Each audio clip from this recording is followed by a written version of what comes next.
of day, which was up here.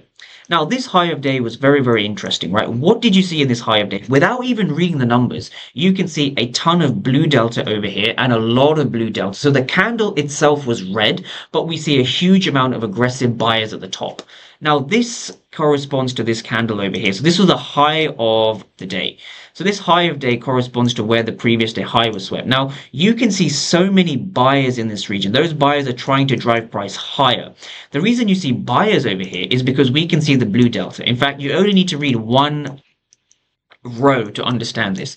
We see 500 for 1,000. 529 for 1,000. That's almost a 1 to 2 in terms of there were double the amount of aggressive buyers than there were aggressive sellers. Despite that, the market closed bearish and we broke structure to the downside. So you want to ask yourself, in this region, buyers stepped into the market, but those buyers failed, right? That automatically gives you indication that this area is a strong area to be selling from because aggressive buyers have failed, which means passive buyers are present at this level. And this is what I want traders to understand. The reason this sell trade worked out isn't because of a market structure shift, a fair value gap, a PO3, or any indicator. These things are all confluences. But the actual reason the market moves up, or in this case, the market moves down, is because there were passive sellers sitting here. Now, these passive sellers are what moves the market, right? Passive sellers drive price lower. Passive buyers drive price higher. Now, we see passive buyers resting over here in this region. We also see them resting at this fair value gap.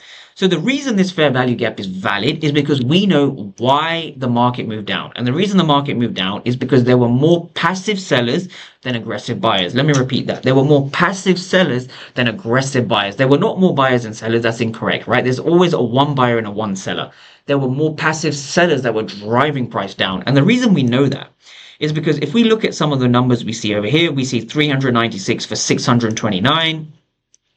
We also see a bunch of 0 over here. We see 163 for 363, and our final rejection over here before the market melted down. So what we can see is we can see a lot of buyers failing in this region. We see